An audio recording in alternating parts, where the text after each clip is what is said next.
Adelante, Lu. Gracias, Pata. La verdad que está buenísimo porque es un auditorio en general conocido y ya me han sufrido en diversos ámbitos. Ya Patricia comentaba al principio que nos encontramos en el periodo pasado siendo asesora las dos. Bueno, con Couto hemos librado batallas interminables en algunos asuntos que tienen que ver con lo que voy a estar comentando y ahí el Boli y Lucía bancando también, además de los otros conocidos, que me pone muy contenta verlos por acá. A ver, ya que hay tantos conocidos, creo que no me tengo que cuidar de la falta de condescendencia que tengo con la política punitiva que ha tenido el Frente en los últimos años. Creo que más o menos con todos los que he podido conversar un poco, ya conocen lo crítica que he sido y que sigo siendo de estos asuntos.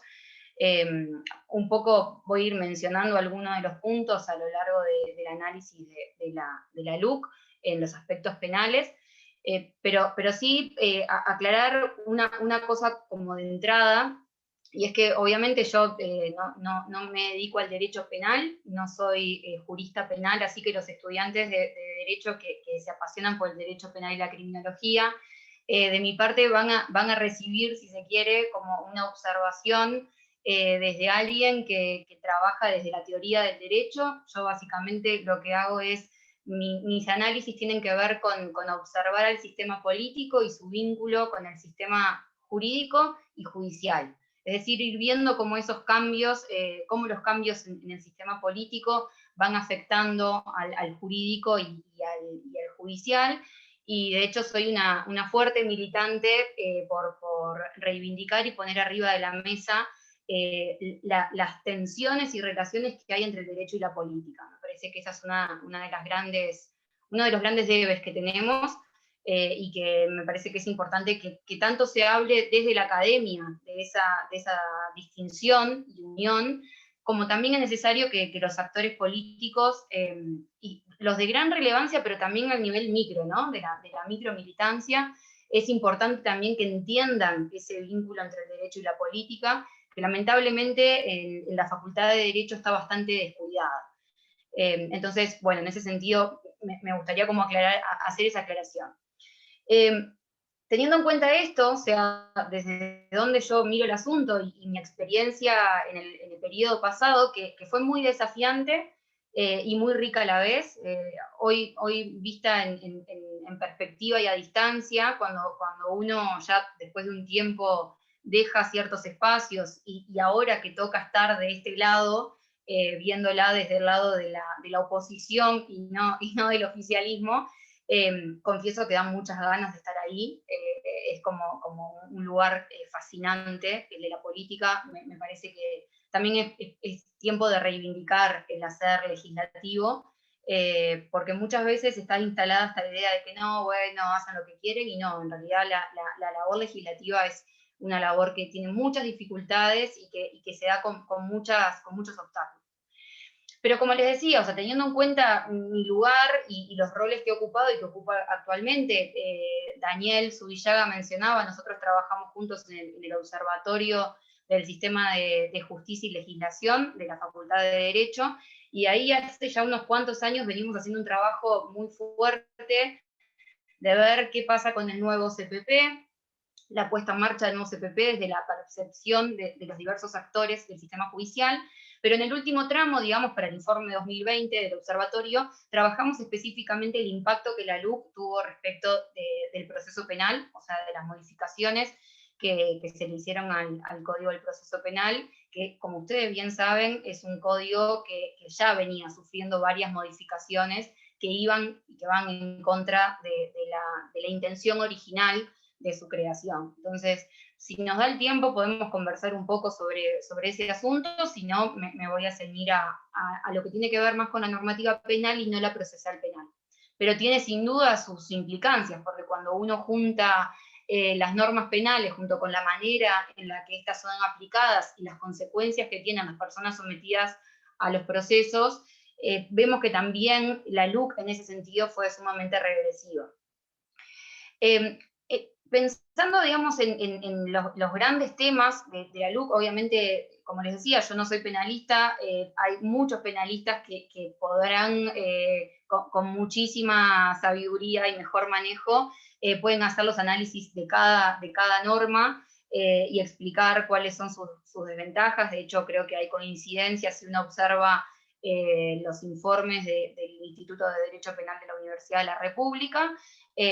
Digamos, no son muy positivos realmente cuando uno ve el proceso de discusión y los informes que allí se presentaron, y los diversos especialistas en este tema realmente han sido muy categóricos en que en muchos puntos la LUC no solamente es inconveniente por cuestiones filosóficas o ideológicas, sino que técnicamente tiene muchos errores. Pero pensando en esta conversación, yo pensaba, bueno, hay quizás dos núcleos o dos hilos conductores, si se quiere, que a la vez se cruzan, que podemos observar en todas las modificaciones de la LUC a la normativa penal. Uno es, sin dudas, la expansión de la agenda punitiva y los efectos que esta expansión de la agenda punitiva tiene en la convivencia democrática, y en consecuencia en la afectación a derechos fundamentales, por poner un ejemplo, el derecho a la protesta. Uno de los asuntos que me interesa resaltar es la intención que tiene esta ley, incluso desde el primer momento, cuando apareció por allá en el 2019, ese borrador que andaba circulando, incluso desde antes el compromiso que firmaron los partidos hoy integrantes de la coalición multicolor. Ya desde ese momento la intención de limitar derechos fundamentales como la protesta está muy claro, pero a la vez también el otro núcleo que aparece y que de hecho surge desde los discursos de campaña, también el compromiso multipartidario y demás, que es la criminalización de la pobreza. Hay un fuerte componente de criminalización de la pobreza, de castigar a los sectores, a los que a mí no me gusta decir vulnerables, sino que son vulnerados. O sea, son sectores que sistemáticamente son vulnerados por las instituciones, y que acá, de vuelta, ¿no? Creo que hay un debe que el Frente Amplio tiene que reflexionar al respecto, sin duda, porque como decía Patricia, muchos de los asuntos que hoy están en la LUC, digamos que fueron en cierta medida sembrados en un terreno que el propio Frente Amplio hizo fértil con la legislación de los últimos 10 años. Pero antes de entrar a estos dos aspectos, estos dos núcleos, quizás para ponerme más optimista y pensando a futuro, si se quiere, hay una gran lección que creo que nos dejó la ley de urgente consideración a todos. Me parece que incluso a los propios, bueno, si es que toman conciencia de ello, pero creo que a todos por igual. El trámite de la LUC fue un gran ejemplo de la falta de democracia deliberativa que tenemos en nuestro país. Uruguay se ubica en los rankings internacionales como un país con una democracia plena y demás, con ciertas características que son, por supuesto, muy positivas, y que nos coloca en la región en un lugar de privilegio, porque lamentablemente sabemos cómo están los países vecinos en algunas materias. Pero eso no quita que no estemos en condiciones de exigir un poco más a la democracia uruguaya. La ley de urgente consideración como mecanismo, digamos, es algo que la Constitución del 67 le otorgó al Poder Ejecutivo sin ningún tipo de limitación, y en ese sentido yo estoy bastante, digamos, en desacuerdo con algunas opiniones de algunos colegas, pero que obviamente son, creo que ambas válidas. Yo creo que el Poder Ejecutivo en el proyecto de ley de urgente consideración puede poner absolutamente todo lo que se le ocurra. La Constitución no lo limita más que en algunos aspectos técnicos. Lo que sí, en efecto, a quien le corresponde ser el vedor de ese contenido y ser el vedor de si ese contenido merece un tratamiento urgente, con los plazos acotados que ya sabemos de memoria, no es nada más ni nada menos que el Poder Legislativo. O sea, es el Parlamento el que tiene la competencia para determinar si esos contenidos que el Poder Ejecutivo envía con carácter de urgencia, o sea, que entiende que merecen ser tratados de urgencia, si realmente lo merecen. Por supuesto, la calle Pou jamás hubiese enviado este proyecto, que ahora es ley, de no saber que contaba con el respaldo de toda la coalición multicolor. Eso está claro y me parece que es la lógica con la que cada gobierno presenta una LUC, digamos, sabiendo que va a contar con el respaldo para que reciba ese tratamiento.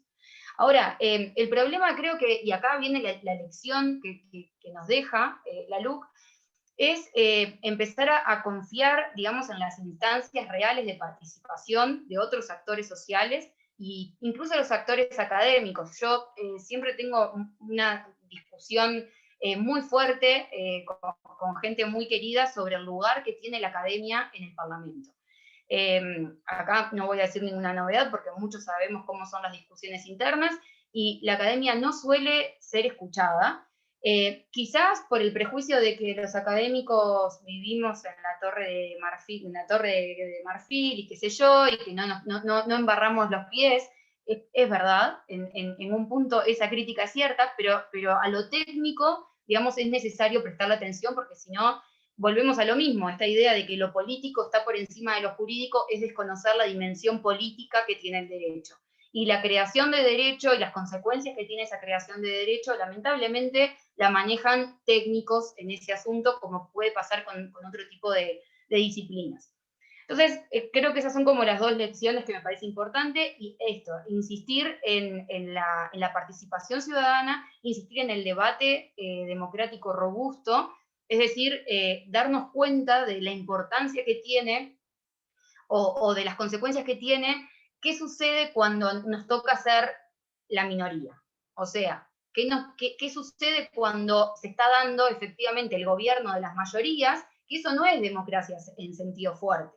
El gobierno de las mayorías es una democracia representativa, pero que no escucha a los otros que también están representados. Entonces, esas son como la lección que me gustaría señalar de la ley de urgente consideración que tanto venimos hablando. Y creo que algo bueno va a salir de esto dentro del escenario nefasto que nos trajo esta ley. Bueno, entonces yo les decía, a mí me interesa mirar la expansión de la agenda punitiva, que de alguna manera esta ley de urgente consideración, ya desde el primer borrador que está circulando desde el 2019, que con esa excusa además el actual gobierno dijo que hubo tiempo más que suficiente para que el Frente Amplio pudiese estudiar la ley. Bueno, decir eso es desconocer cuáles son los mecanismos de discusión democrática, obviamente. Ya desde ese momento, la LUC presenta una de las características que en nuestro país, pero también en el resto de la región, se da con mucha claridad, que es la idea de dejar librado al derecho penal, a la normativa penal, las soluciones a la conflictividad social.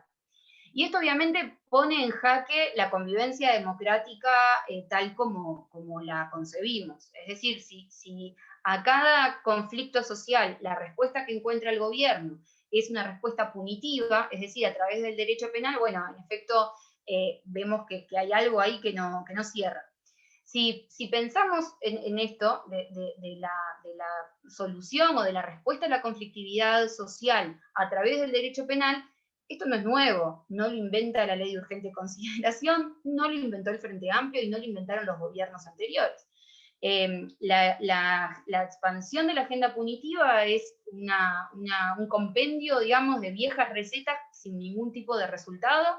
De hecho, no hay ningún tipo de evidencia empírica que demuestre que en los delitos en los que la LUC hace foco, sea el derecho penal la manera de resolver esos problemas. Más bien todo lo contrario, digamos, la evidencia empírica en ese tipo de delitos demuestra lo contrario. Digamos que si observamos esta política criminal de aumento indiscriminado de la intensidad punitiva, es algo que viene desde hace muchos años, pero que con el tiempo va en aumento. Y a esto, digamos, la respuesta es bastante clara, o sea, ¿por qué se hace a través de una respuesta que es tan simplista como la respuesta penal? Bueno, básicamente porque responde o satisface el grito de la demanda punitiva. O sea, yo no estoy diciendo nada nuevo si les digo que hablar de seguridad o poner el tema de seguridad en la agenda es algo que vende. Y acá creo que es importante pensar qué función cumplimos como actores políticos, ¿no? O sea, si jugamos ese juego, que lamentablemente lo hemos jugado y a veces lo seguimos jugando cuando vemos que se ha votado de este paquete de la LUC, pero si seguimos ese juego o si pensamos en nuevas estrategias, aunque nos apremien los tiempos electorales. Lo que quiero decir es que primero celebro esta unidad temática y celebro estas instancias porque no son pensadas evidentemente en pos de conseguir más o menos votos, sino que como fuerza política empezar a cuestionar algunos asuntos y ponerlos en agenda de manera seria y evaluarlos seriamente. Acá yo necesariamente me viene a la cabeza la insistencia que hay últimamente en los actores políticos de hacer referencia a la República. La República como valor, el gobierno republicano, cuando en general uno no tiene ni la más pálida idea a qué se están refiriendo, terminó siendo un concepto vacío, pero sería bueno recordar, sobre todo a quienes defienden estas modificaciones, que en un sistema republicano de gobierno el Estado obviamente no puede cumplir con lo que todos piden. O sea, sería absurdo pensar que el Estado puede satisfacer todas las demandas, sino que en realidad tiene que gestionar demandas de diversos sectores socioeconómicos que naturalmente algunas veces van a ser contradictorias entre sí. Entonces, la cuestión de la cosa pública merece un análisis mucho más sesudo que simplemente responder al grito de un sector de la sociedad que no necesariamente es la mayoría. Yo creo que también ahí hay si se quiere, un error de enfoque en pensar qué es lo que la gente quiere. Bueno, la gente lo que quiere es más seguridad. Bueno, ¿qué tipo de respuesta ante la inseguridad quiere la gente? Me parece que ahí hay un punto para pensar. No sé si la demanda de algunos sectores de más penas es tan grande, digamos, como para que el precio sea digamos, para que el precio sea crear tipos penales, aumentar las penas, llenar de cárceles, de gente las cárceles, eliminar ciertos beneficios que tienen los presos. Creo que ahí hay un asunto. Y acá me interesa, por ejemplo, en la LUC, si observamos cuál fue la estrategia para meter estos asuntos, fíjense, por ejemplo, el artículo 16 de la Ley de Urgente Consideración, que hace referencia a, establece un tipo penal que es la agresión a trabajadores de la educación, la salud y el transporte, y a los bienes afectados en esos servicios.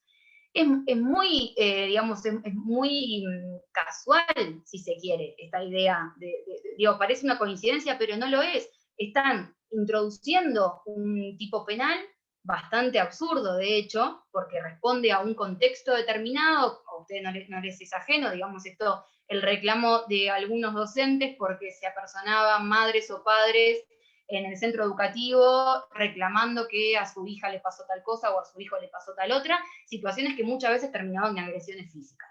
Bueno, la forma de resolver este tipo de conflictividad social es a través del establecimiento de un delito de estas características. Bueno, pareciera que no, pareciera que el problema de fondo es otro. De hecho, se tomaron el trabajo de incluir el que arrojare piedras u otros objetos capaces de causar daño contra estos establecimientos, etc. La LUC se caracteriza justamente por establecer algunos tipos penales nuevos, pero que en realidad penan conductas que ya eran captadas, ya podían ser perfectamente captadas por otros tipos penales.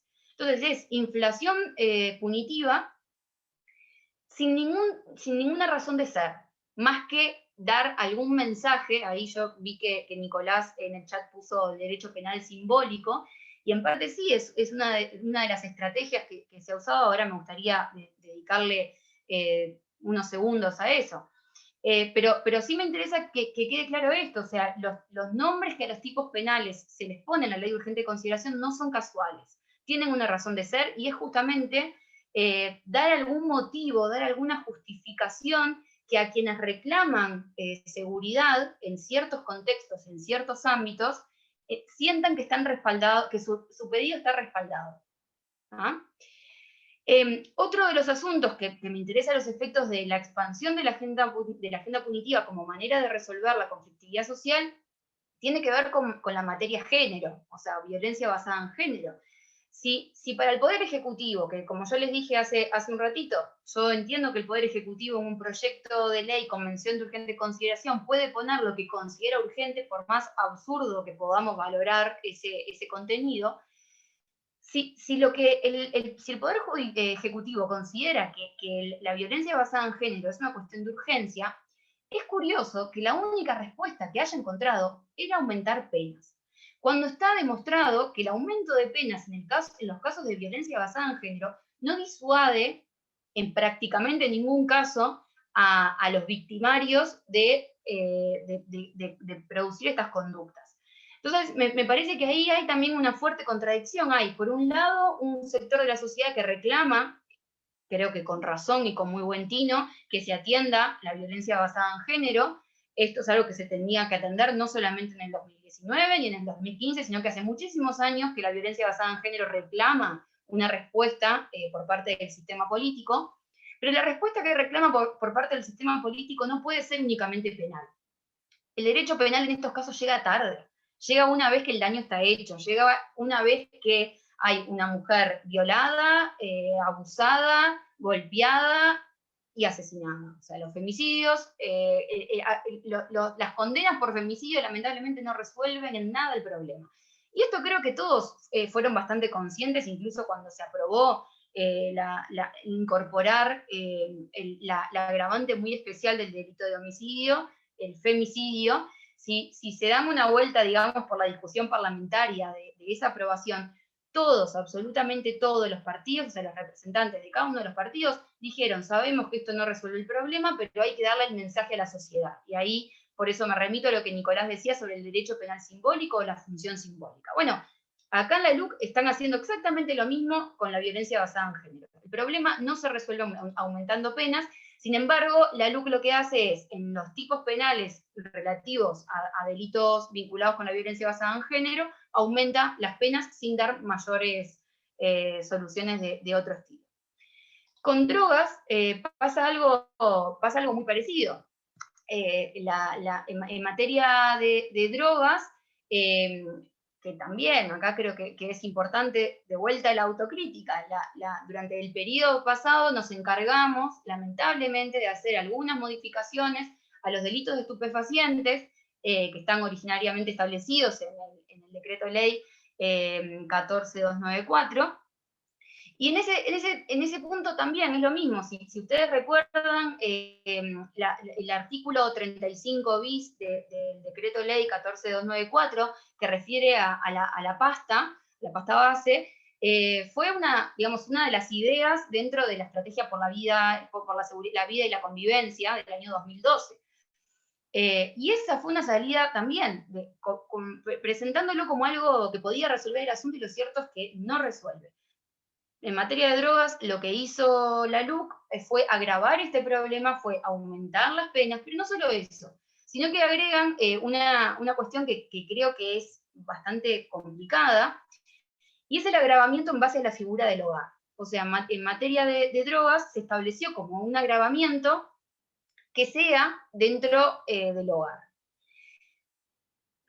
A ver, en principio, en el primer anteproyecto, por lo menos mejoraron, que me acuerdo que decía boca, las bocas de pasta base. Bueno, por suerte decidieron dejar un poco el lenguaje como tan llamado a la población que estaba pidiendo por favor que pararan el tema de las bocas, sacaron ese término, dejaron el concepto de hogar, pero acá, de vuelta, ¿no? Si pensamos en quiénes son las personas que utilizan su hogar para el expendio de drogas, probablemente no nos venga a la cabeza yo, que estoy acá, sentada en mi casa, tranquila, profesional, universitaria, que tengo todas las comodidades y que tuve el acceso a todos los bienes y servicios, afortunadamente, a los que me pudieron dar.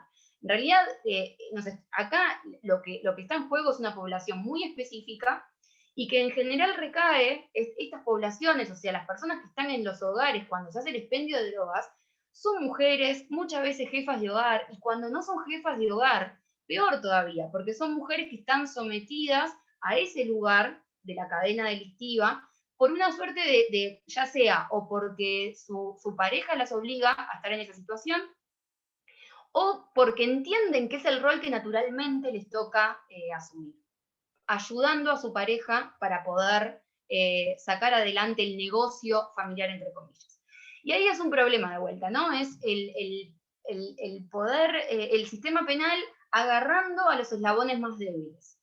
Es curioso porque yo estoy hablando de esto y digamos, es algo que se repite mucho en el tiempo.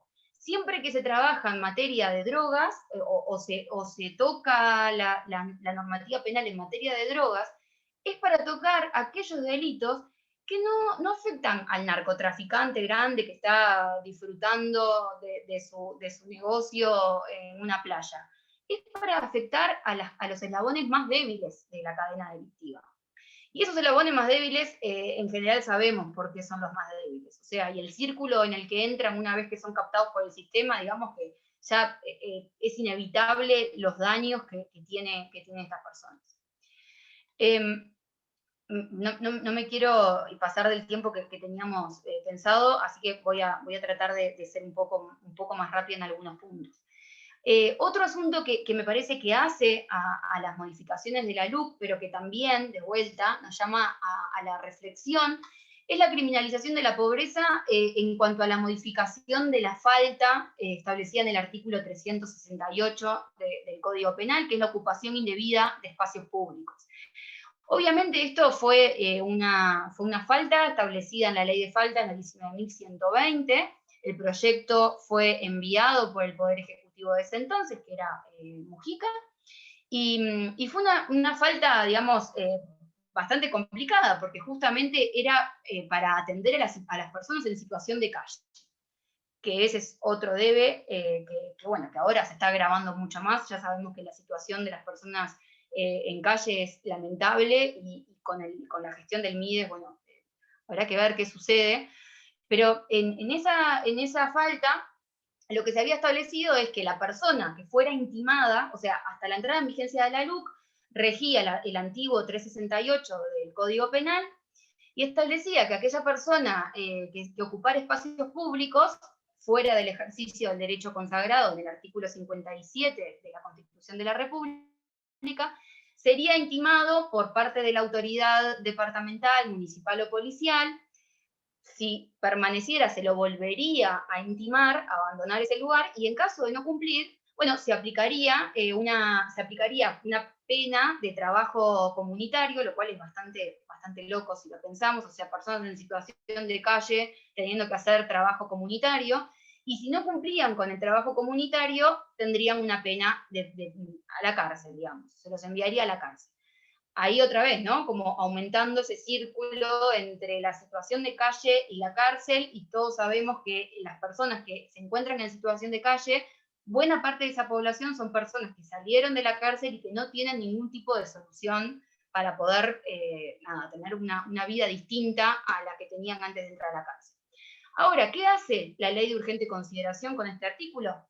La modificación en sí misma no es muy grande en términos del contenido, pero sí a los efectos. Yo les decía, el 368 antes establecía dos intimaciones de la autoridad a que la persona abandonara ese espacio, y recién ahí se lo podía condenar a trabajo comunitario o a prisión en caso de que no cumpliese con el trabajo, con la medida sustitutiva.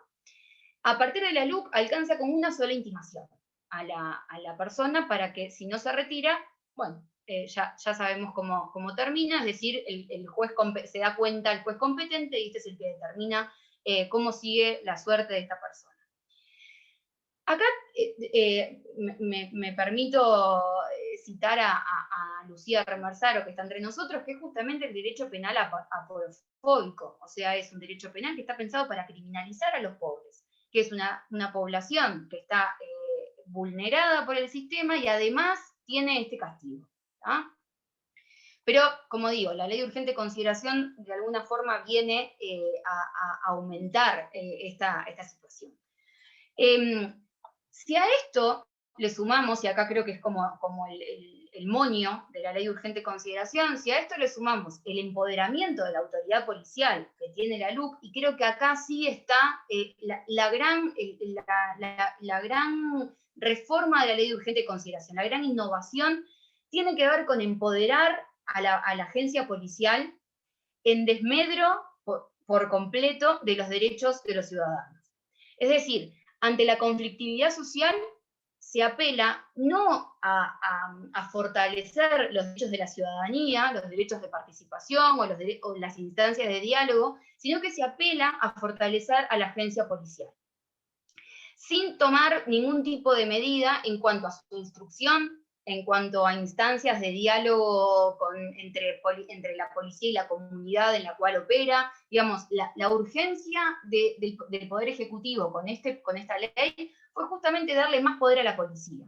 Ya sabemos cómo termina eso, cuando se le da más poder a la policía sin ningún tipo de control, empiezan a sucederse las situaciones que hemos visto desde el año pasado hasta ahora, que tienen que ver con denuncias de abuso policial y que probablemente vayan en aumento.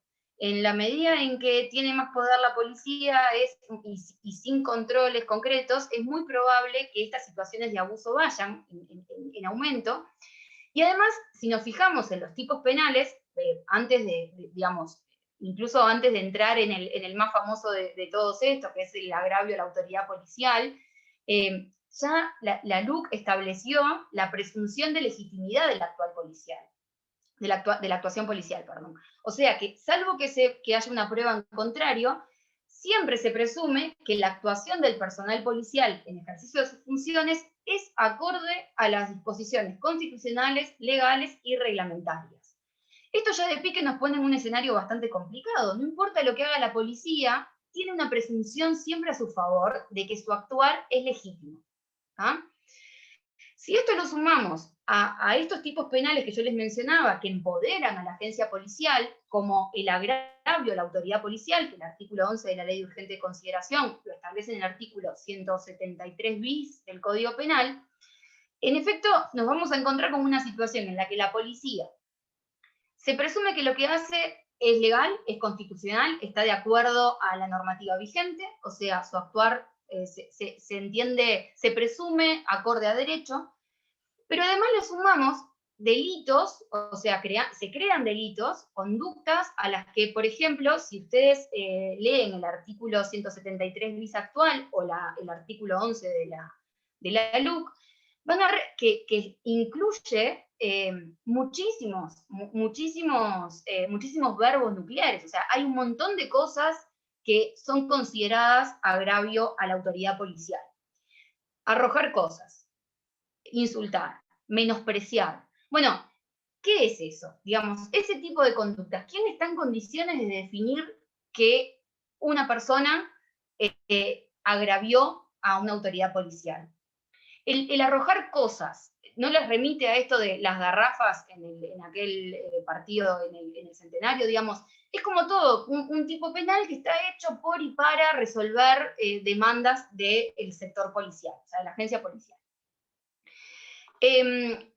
Ahí también, digamos, a esto hay que sumarle unas disposiciones, 3 disposiciones que son particularmente preocupantes, que son los artículos 468, 469 y 430, que bajo el nombre de protección a la libre circulación, de vuelta a esta idea de ponerle un nombre a tipos penales que remite a la idea de que nos están protegiendo, que nos están cuidando a los ciudadanos, pero que en realidad lo que hace es establecer tipos penales con unas penas ridículas y con una redacción que no responde a las buenas formas de técnica legislativa.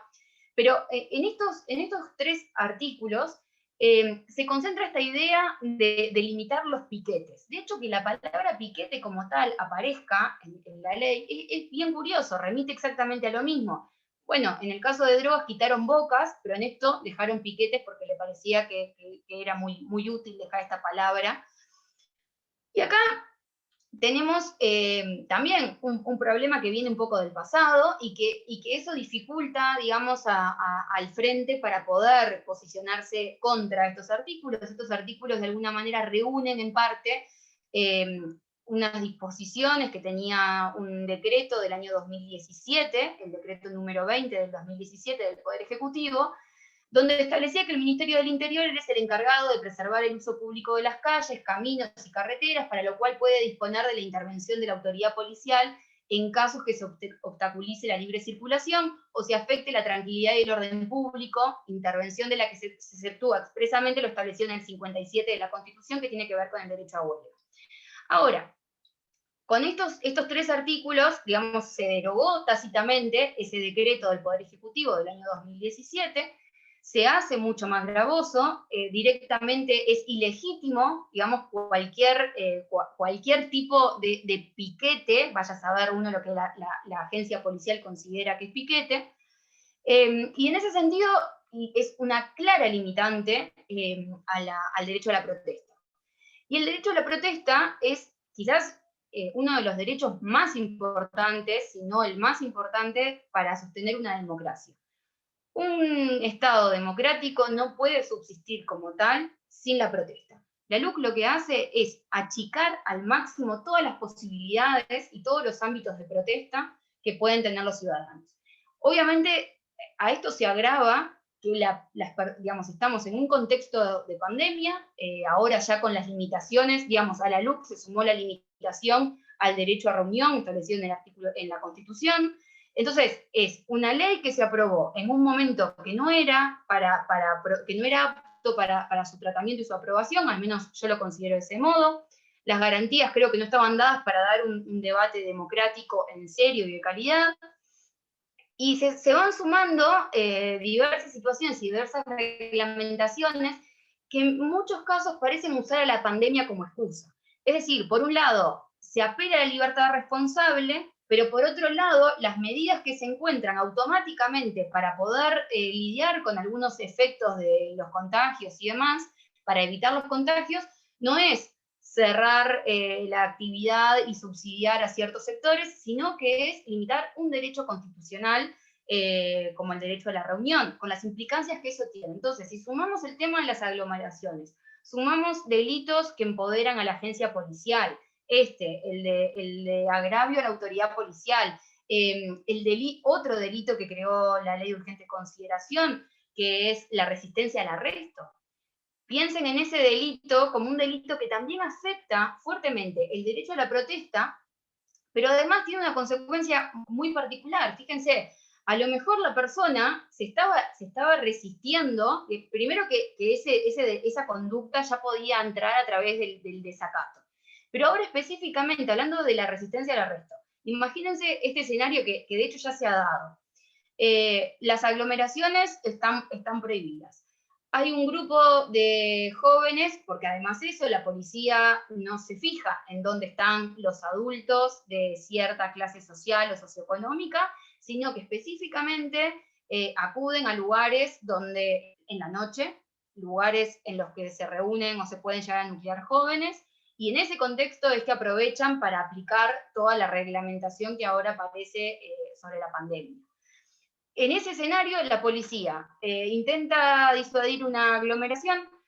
Obviamente las personas, digamos que no la disuaden de la forma más amable posible. Las personas insultan a la policía o dicen déjame quieto o qué me importa lo que me decís. El policía toma eso como un agravio, pretende arrestarlo. El ciudadano entiende que no está cometiendo ningún delito, se resiste al arresto, y ya por el mero hecho de resistirse al arresto, ya está cometiendo un delito. Entonces, aunque los otros delitos no se hayan dado o no se pruebe que existieron otros delitos, ya por esa situación la persona puede entenderse que cometió el delito de resistencia al arresto. Y esto es muy complicado en términos de convivencia democrática. Veo que me estoy pasando de hora y no quiero seguir mucho, solo decir una cosita antes de terminar, que tiene vínculo con esto del CPP y el proceso penal y las modificaciones.